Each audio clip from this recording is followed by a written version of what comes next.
Music review. This is number 98 in my top 100 albums of all time, and it is The Wild, the Innocent and the E Street Shuffle by Bruce Springsteen and the E Street Band. It was released in 1973. This second release by Springsteen takes his debut freshness and storytelling with hints of a jazz guitar piano mix, plus the singer-songwriter traditions, and refines it into one of the best albums in his awesome quantity of work. The album has 7 tracks and they all deserve attention, so you are ready for a repeat listen to take all the delights in. We get started on the amazing journey with E Street Shuffle, and the title doesn't disappoint.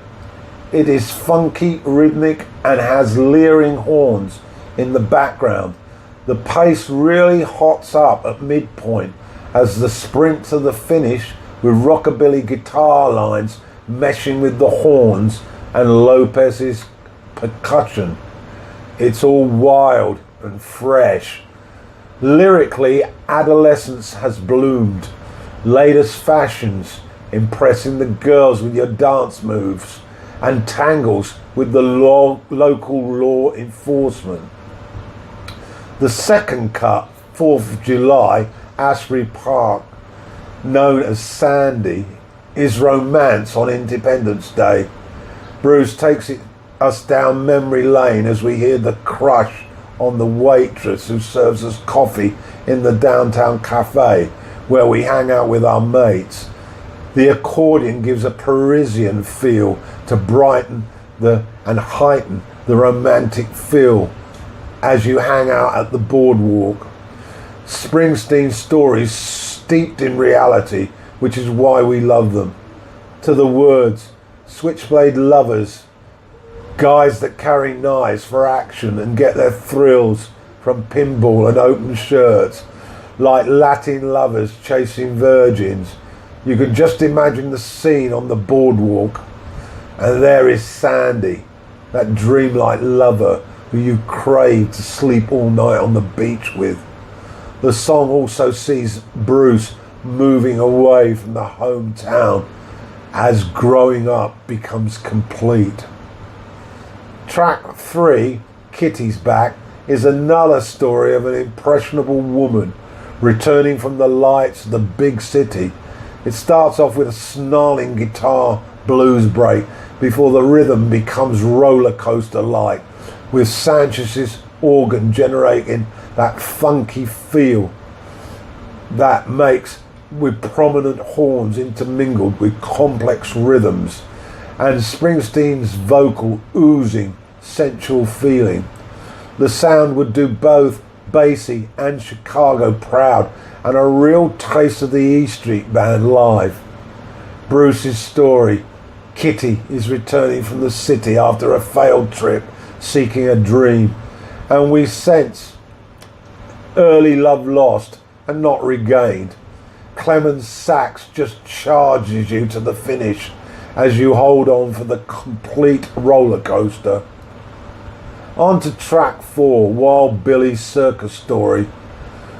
Listening to Wild Billy, apart from the array of circus performers and their peculiarities, which is a might impressive, almost Fellini-like, I sense the metaphor of the band on the road. The music hall intro paints the picture of circuses in their heyday post-war, the lyric laid out in lyric style, and the tuba adorns the stage. Bruce tells the story poet-like in a circus booth. I love this lyric. Jesus sends some good women to save all your clowns.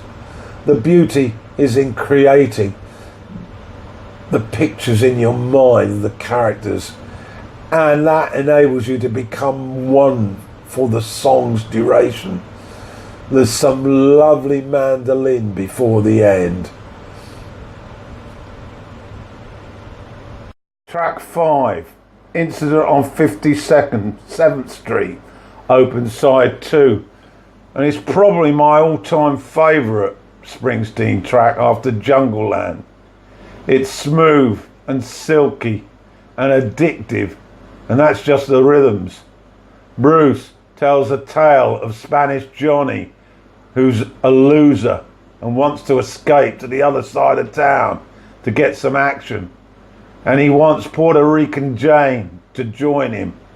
And we see an assortment of street characters living on their wits, on the edge of the law, trying to get a buck or two. The tempo builds and builds until Springsteen's guitar explodes into a purposeful solo and fades out slowly as the piano dovetails into the next track. For me, its real quality is in the mood created by Bruce and the interwoven arrangements. A masterpiece. And so too track 6.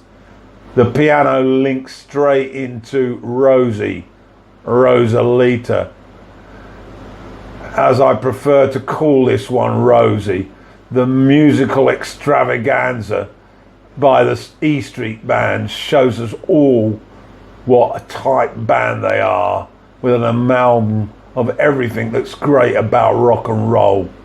Swirling pianos, saxes blown to an extreme, and drums at 100 miles an hour.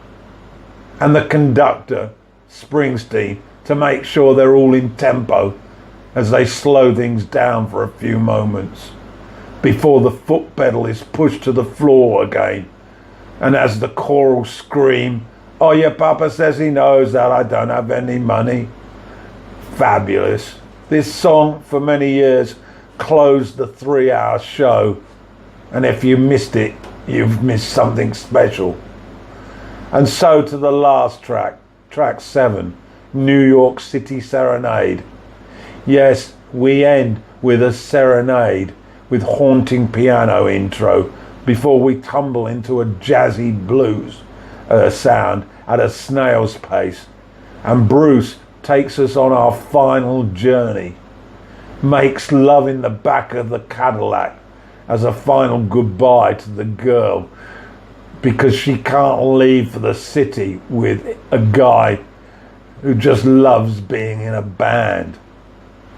Clemens is stirring on this track, but Bruce reminds us of the talent oozing out, whether it's the writing, the arranging, the playing, or the singing.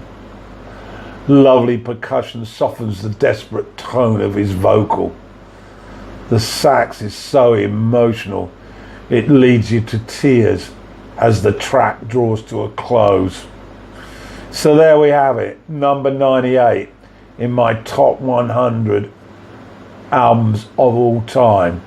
The Wild, the Innocent and the E Street Shuffle by Bruce Springsteen and the E Street Band. If you haven't heard it, get to hear it, and then you'll want to listen to it again and again.